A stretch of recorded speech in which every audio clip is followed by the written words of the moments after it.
The cochlear implant, a revolutionary medical triumph that grants people the ability to hear again, or the tragic downfall of a tight-knit community and their culture. Cochlear implants were created by Grammy Clark, a doctor from Australia. Clark's own deaf father inspired his efforts in finding a way for deaf people to hear again. Quote, "In spite of the problems and criticisms, I just had to go on. A cochlear implant was their only hope of ever hearing." In 1978, Rod Sanders received the first cochlear implant with multi-channel stimulation. Clark had finally achieved his dream of granting deaf and hard of hearing people the ability to hear again. With the help of others, Clark would continue to improve his invention and grow his business. Then, in 1987, Holly McDonald became the first pediatric recipient of the nucleus cochlear implant. After the success of the surgery, more deaf children with hearing parents began receiving what they believed was a miracle that would be the key to success in their life. Dr. Clark went on to become an honorary fellow of the Royal Society of Medicine.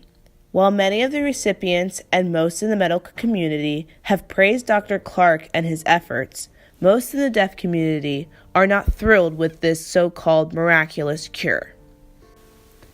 The deaf community in America has had a long and rich history of culture. However, the cochlear implant was not the first time that some in the deaf community felt that their way of life was at risk of extinction.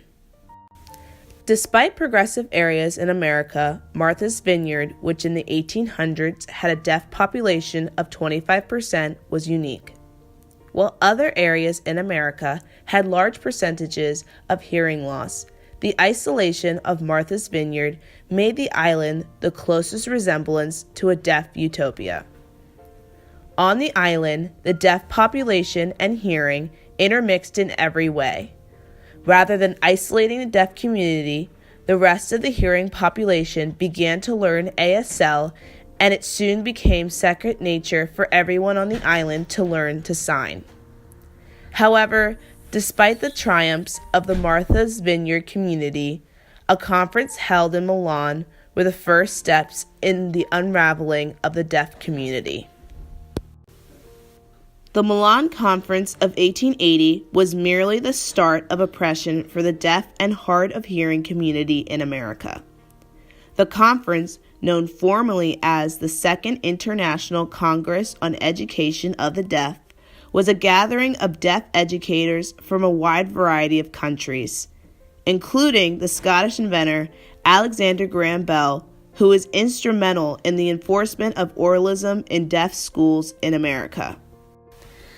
At the conference, the educators passed 8 resolutions which resulted in the ban of sign language or manualism in schools for the deaf. Oralism replaced manualism in schools.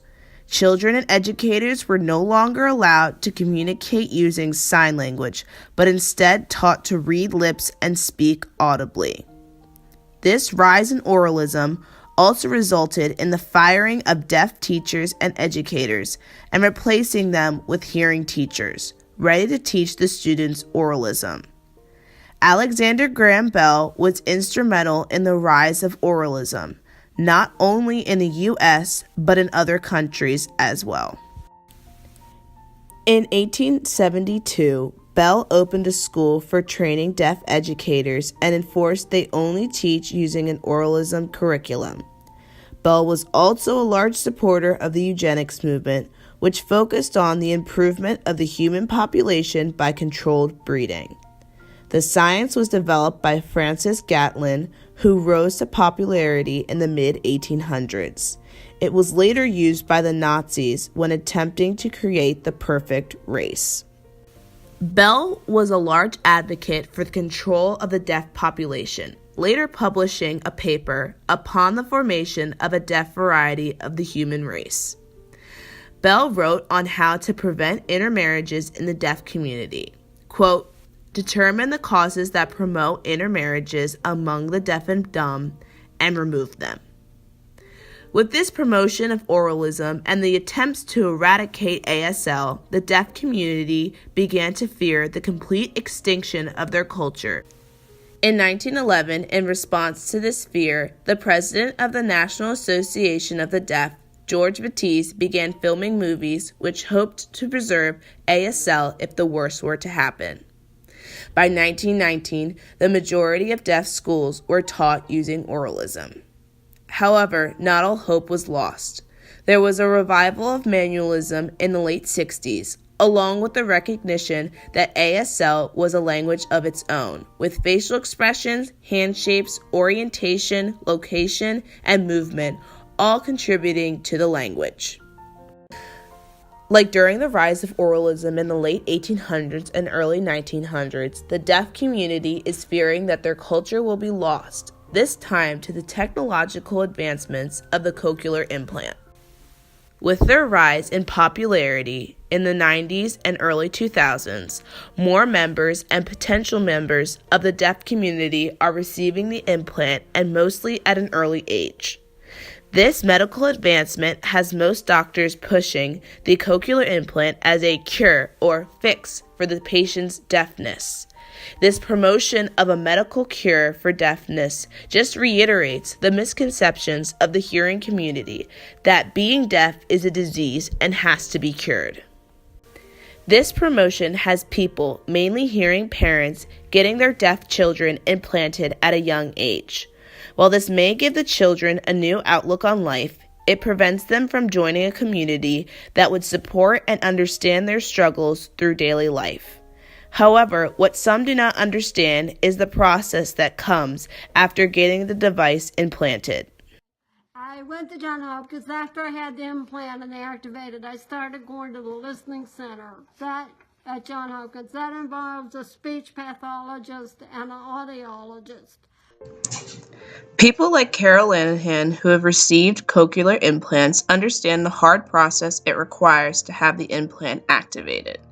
While Carol is pleased with its results, she still says she has problems hearing sometimes. Is that when you have the CI and a hearing aid, they're not synced.